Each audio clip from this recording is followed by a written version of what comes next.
नमस्कार मेरे प्यारे भाइयों बहनों और बच्चों।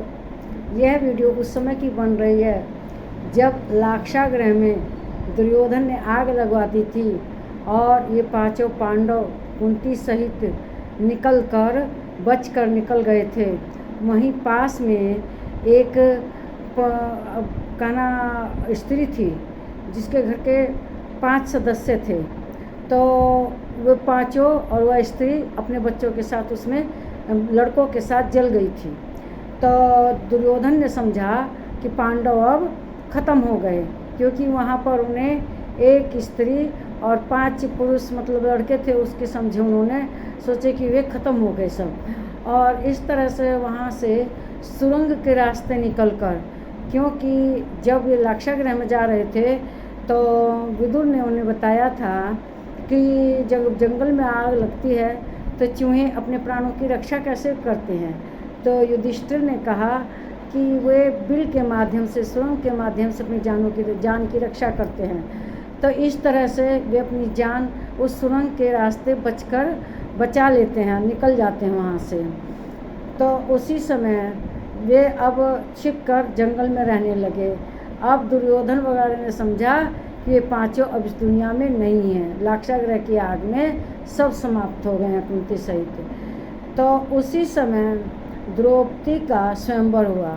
स्वयंवर में ये पांचों भाई भी पहुँचे और स्वयंवर की शर्त रखी गई थी कि ऊपर जो मछली है वह चारों ओर घूम रही थी और नीचे तेल में उसकी परछाई दिखाई दे रही थी, और जो तीर चलाना था वह नीचे मछली को देखकर तेल में, तब ऊपर उसकी जो गोलाकृति में चल रही थी, घूम रही थी मछली, उस पर तीर चलाना था, उसकी आँख को भेदना था। तो वहाँ पर बहुत से राजा लोगों ने कोशिश करी। स्वयंवर में बहुत दूर दूर के देश के राजा आए थे, लेकिन कोई भी इस कार्य में सफल नहीं हुआ। इस निशाना को कोई नहीं साध पाया। फिर बाद में कर्ण भी खड़ा हुआ कि वह भी अपना निशाना लगाए, लेकिन द्रौपदी ने उसको देखते ही मना कर दिया कि यह सूत पुत्र है, यह मेरे स्वयंवर में भाग नहीं ले सकता, इस प्रतियोगिता में इसको मौका नहीं मिलना चाहिए। तब का दुर्योधन को बहुत गुस्सा आया कि भाई इस तरह से जब स्वयंवर है तो स्वयंवर में हर कोई अपना अंदाज तीर चलाएगा, हर कोई अपना निशाना लगाएगा, सबको मौका मिलना चाहिए समान रूप से।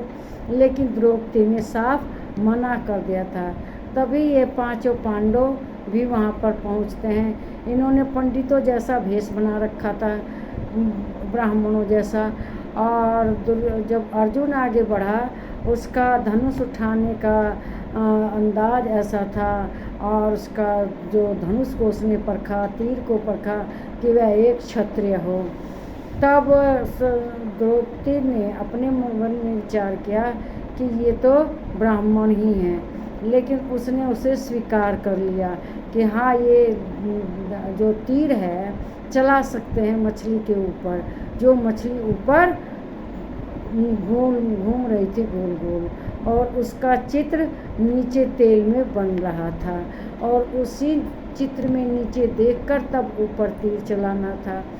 तो यह अर्जुन तैयार हो गया, उसने अपना धनुष बाण उठाया और ऊपर जो मछली थी गोल गोल घूम रही थी उसके ऊपर उसने नीचे देखकर चित्र में ऐसा तीर साधा कि वह एकदम उसकी आँख में जाके लगा, और इस तरह से अर्जुन एकदम उसने स्वयंवर की शर्त को पूरा कर दिया। तो द्रौपदी ने उसके गले में जो माला थी वह पहना दी, और इस तरह से उनकी शादी संपन्न हो गई। लेकिन यह बात कुंती को नहीं पता थी, और वे लोग पांचों भाई लेके चले गए द्रौपदी को अपनी माँ के घर, वो जंगल में जहाँ कुटिया में रहती थी। तो उन्होंने बाहर से ही कहा कि माँ देखो हम क्या लाए हैं। तो उसने कहा क्या लाए हो? पांचों भाई बांट लो। अब पांचों भाई तो अब तो सब अवाक रह गए कि पांचों भाई कैसे किसी स्त्री से शादी कर सकते हैं, कैसे उसको बांट सकते हैं। लेकिन उसी समय श्री कृष्ण भगवान आए। श्री कृष्ण भगवान ने समझाया कि द्रौपदी ने पिछले जन्म में भगवान की पूजा की थी, शिव जी की, और उसे ऐसा पति चाहिए था जो सुंदर हो, धर्मवान हो, भीम ताकतवर हो और सहनशील हो और हर तरह से युद्ध में माहिर हो जैसे अर्जुन।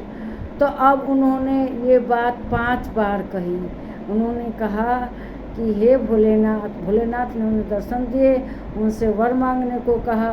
तो द्रौपदी ने कहा कि मुझे धर्म युक्त पति चाहिए, पति दो। फिर कहा मुझे बहुत बड़ा योद्धा चाहिए। फिर कहा मुझे शक्तिशाली पति दो।